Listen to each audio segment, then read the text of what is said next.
Eddie Brock, the most iconic and foundational host of the Venom symbiote, because his bond with it establishes what Venom even means in Marvel. Eddie starts as a disgraced journalist whose life collapses after professional failure, which creates intense resentment and isolation. The symbiote, meanwhile, arrives on Earth with its own needs.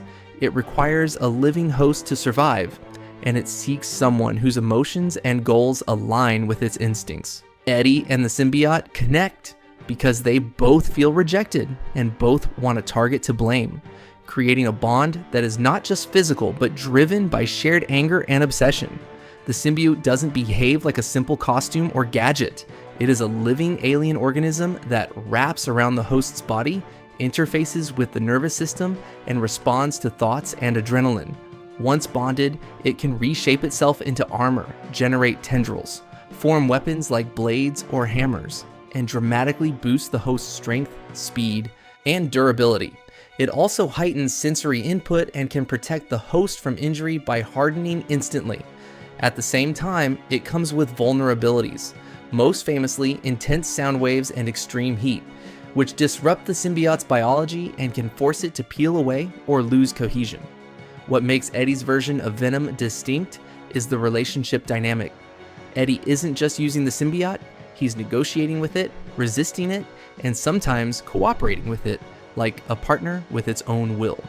This creates the classic Venom personality: predatory, protective, and morally unstable, capable of brutal violence but also capable of selective rules, like focusing on specific enemies. Eddie's motivations also evolve, which changes how Venom behaves.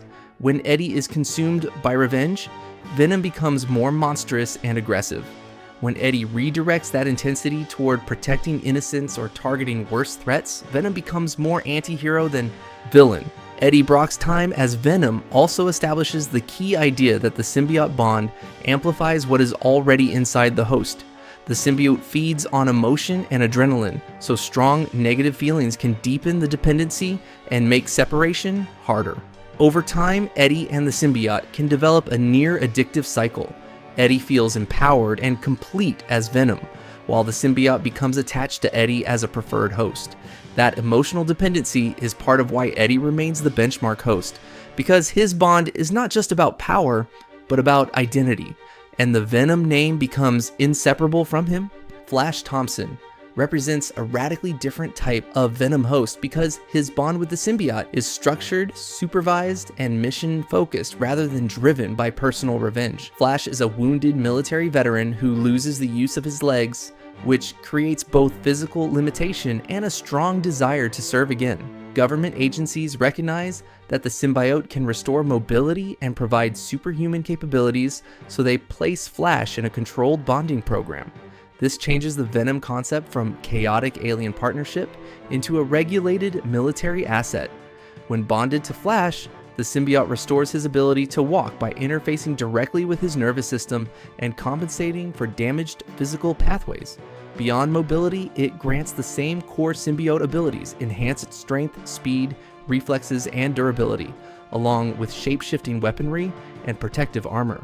However, Flash's version of Venom is trained and disciplined. He uses firearms, tactics, and teamwork alongside the symbiote's powers. This makes Agent Venom operate more like a superpowered soldier than a predatory vigilante, showing that the symbiote can function within command structures when the host has strong mental control. Control is the central difference in Flash's bond.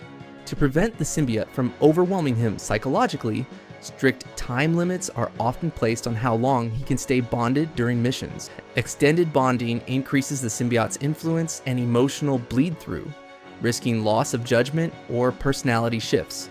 This demonstrates that the symbiote naturally seeks deeper, longer bonds, and that separation is stressful for both sides. Flash's training allows him to resist these impulses longer than most hosts, but the danger never fully disappears. Flash Thompson proves that the Venom symbiote is not inherently villainous or heroic. It amplifies the host's mindset and operating environment. Under a soldier who values mission objectives and civilian protection, Venom becomes a tool for precision operations rather than indiscriminate destruction. The partnership is still alive, still emotionally reactive, and still dangerous, but it is guided by discipline and purpose rather than obsession. This version of Venom expands the concept from personal anti-hero to government-controlled super asset. Peter Parker, the first human to bond with the symbiote on Earth, and his time with it defines how the organism interacts with human biology and psychology. During an interplanetary conflict, Peter unknowingly acquires the symbiote, believing it to be an advanced costume. At first, the bond appears beneficial. The symbiote enhances his existing spider-based abilities, increases his stamina, generates its own web-like material, and responds instantly to his thoughts, forming clothing and equipment without mechanical devices. Unlike later hosts, Peter does not bond out of emotional alignment with the symbiote. His personality is built on responsibility, restraint, and moral limits, while the symbiote is instinct-driven and seeks deeper attachment. As the bond continues, the organism begins influencing Peter's behavior. It heightens aggression, lowers inhibition, and pushes him toward more forceful solutions. At the same time, it secretly acts while he sleeps, taking control to patrol and exert itself, which physically exhausts him. This reveals that the symbiote is not passive clothing, but an independent life form with needs and desires. Peter eventually discovers the organism's true nature and its vulnerability to specific stimuli, particularly intense sound frequencies. Using this knowledge, he forces separation. The removal process is traumatic for the symbiote because it has formed an emotional attachment and interprets rejection as betrayal. This emotional response becomes central to the Venom identity later because the symbiote retains Peter's memories, fighting style knowledge and emotional imprint. That data carries forward into future bonds. Peter Parker's time as host proves two key rules of symbiote bonding. First, the organism adapts to the host's abilities and can enhance what is already present rather than replacing it. Second, emotional compatibility affects stability. Because Peter resists the symbiote's instincts, the bond deteriorates and becomes hostile. His rejection shapes the symbiote's future motivations, influencing how it behaves with subsequent hosts. Mac Gargan becomes a Venom host after already being physically altered into the Scorpion, which makes his bond with the symbiote unusually unstable and aggressive. Gargan's baseline psychology is defined by resentment, criminality, and violent impulses. When the symbiote bonds with him, it amplifies these traits instead of moderating them. Unlike Eddie Brock, who negotiates with the symbiote, Gargan tends to surrender control, allowing the organism's predatory instincts to dominate behavior. Physically, Gargan's version of Venom is bulkier and more monstrous. The symbiote exaggerates musculature, produces more pronounced fangs and claws, and forms a more animalistic facial structure.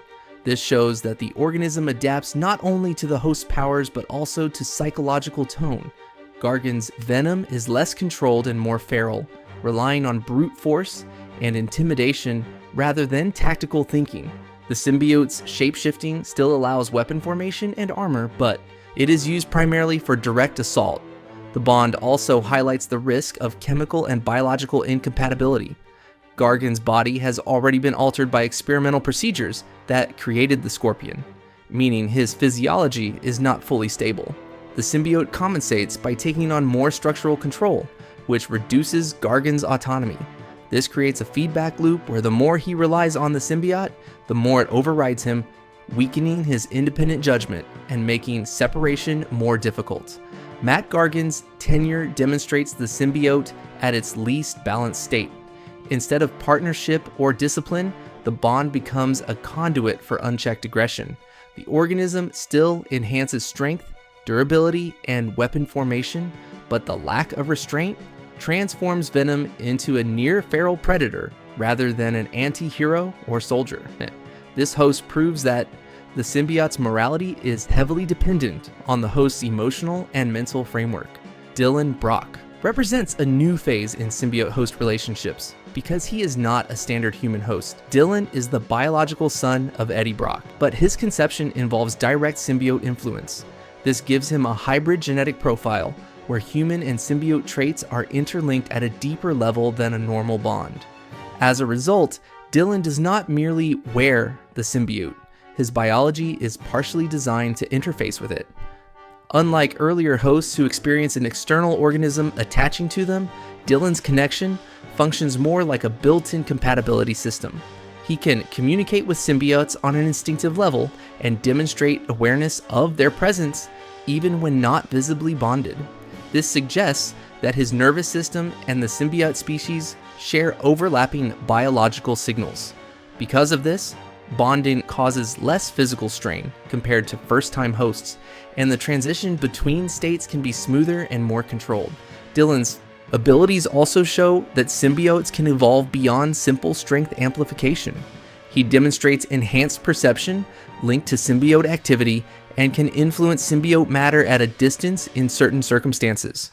This indicates that the symbiote species is not limited to one-on-one attachment, but can form network-like interactions. Dylan's existence suggests a future stage of the species where host and symbiote biology are permanently integrated rather than temporarily fused. His role redefines the Venom legacy. While Eddie represents emotional bonding and Flash represents controlled deployment, Dylan represents biological convergence. The symbiote is no longer an outside entity seeking a compatible mind, it becomes part of inherited physiology.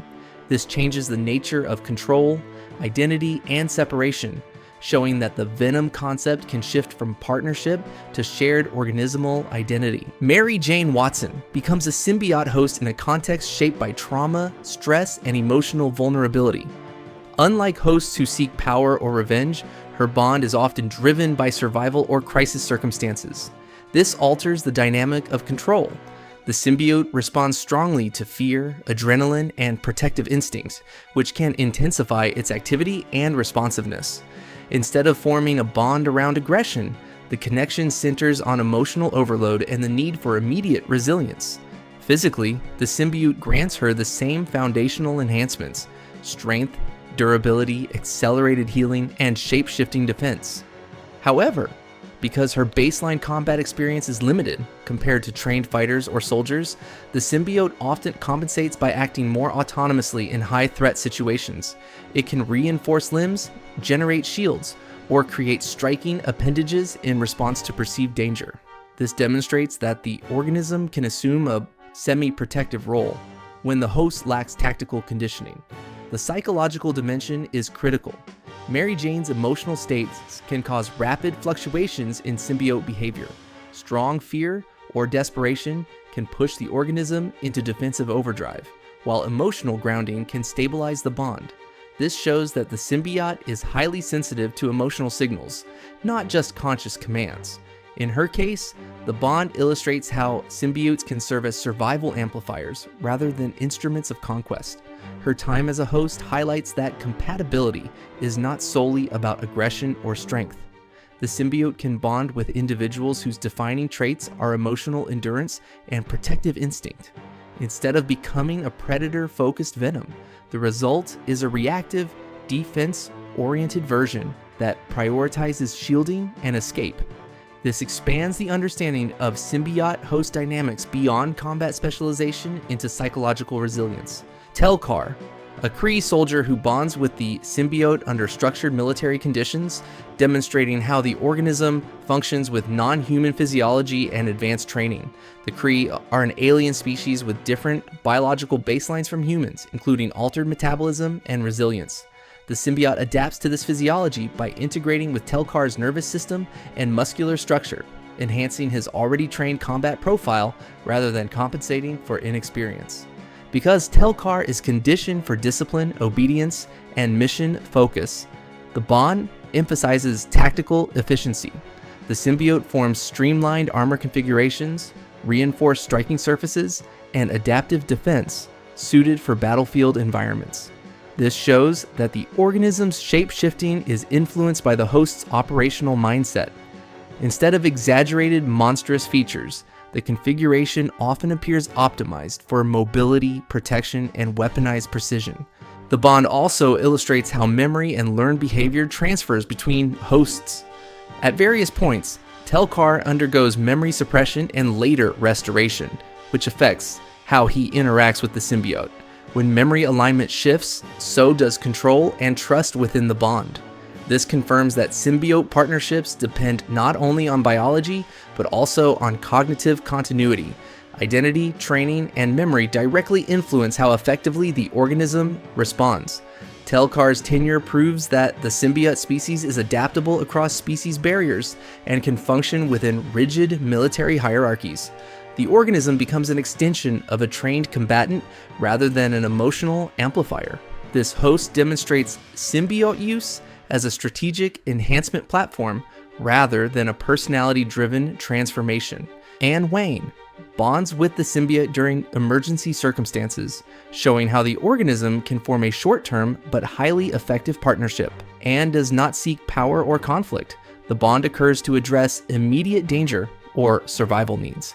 Because of this, the symbiote responds in a highly focused protective configuration, forming a powerful combat body with enhanced durability and strength while maintaining a high level of host awareness. Her version of the symbiote form is often referred to as She-Venom, characterized by streamlined musculature and strong defensive and offensive balance. The organism still provides its standard abilities: shape-shifting armor, rapid healing, enhanced reflexes, and tendril generation. But Anne retains clearer conscious control than many hosts. This suggests that emotional clarity and lack of internal aggression can stabilize the bond, reducing the symbiote's tendency to override the host.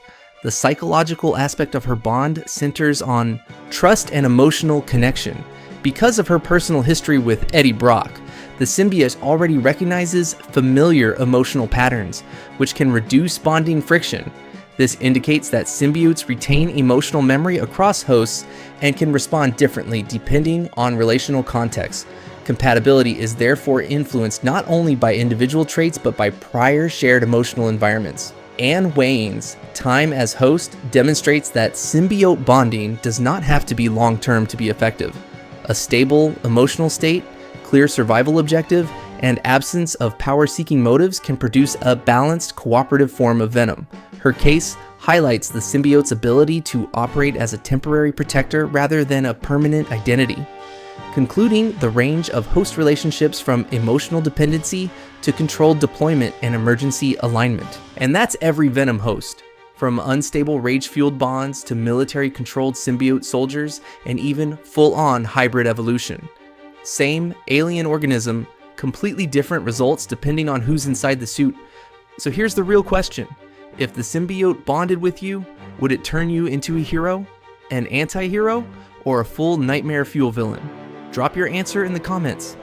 And if you want the next deep dive into symbiotes, Marvel power evolutions, or the darkest character transformations, hit like and subscribe so you don't miss the next breakdown.